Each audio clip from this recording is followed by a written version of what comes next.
Halo sobat, kabar harian perairan laut Mediterania yang biasanya diidentik dengan kapal pesiar, turis berjemur dan ikan-ikan yang hidup damai mendadak berubah suasana setelah sebuah kapal selam Rusia dilaporkan membuntuti kapal perang NATO dengan penuh konsistensi, ketekunan dan semangat seperti mantan yang belum move on.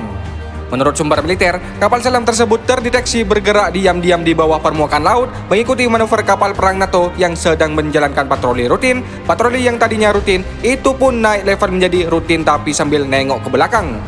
Ini bagian dari aktivitas militer yang biasa, ujar seorang pejabat dengan wajah datar khas militer, meski nada suaranya menyeratkan makna, biasa sih, tapi kok nempel banget.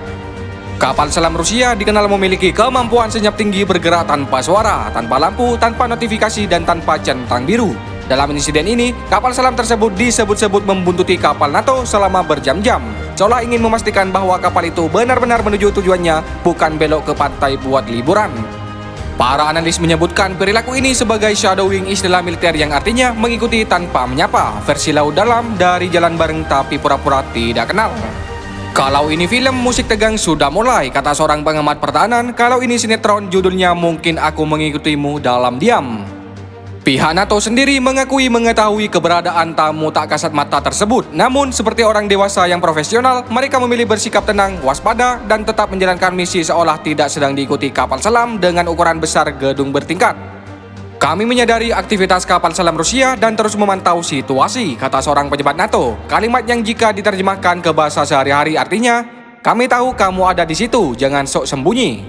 Beberapa awak kapal NATO bahkan dikabarkan mulai bercanda ringan di sela-sela tugas. Kalau mereka mau ikut, harusnya patungan solar, ujar salah satu awak kapal setengah serius, setengah berharap ini hanya latihan. Insiden ini menambah daftar panjang ketegangan gaya baru antara Rusia dan NATO, yang kini tidak hanya terjadi di darat dan udara, tapi juga di bawah laut tempat sinyal wifi lemah tapi ego geopolitik tetap kuat. Para pakar menyebutkan laut Mediterania kini seperti arena pertandingan catur raksasa, hanya saja bedanya adalah kapal perang dan kuda-kudanya adalah kapal selam yang muncul tiba-tiba bikin jantung naik. Ini bukan soal menyerang, jelas seorang analis, ini soal pamer kemampuan. Siapa yang paling senyap, paling sabar, dan paling tahan tidak ketahuan. Hingga kini, tidak ada kontak langsung atau insiden berbahaya antara kedua belah pihak. Kapal selam Rusia tetap menjaga jarak profesional, sementara kapal NATO terus berlayar dengan kewaspadaan penuh, radar aktif, dan kopi yang diminum lebih banyak dari biasanya. Para diplomat internasional berharap situasi ini tidak berkembang menjadi konflik terbuka. Karena bagaimanapun juga, semua pihak sepakat bahwa perang laut bukan ide yang bagus, apalagi di wilayah yang seharusnya jadi tempat liburan.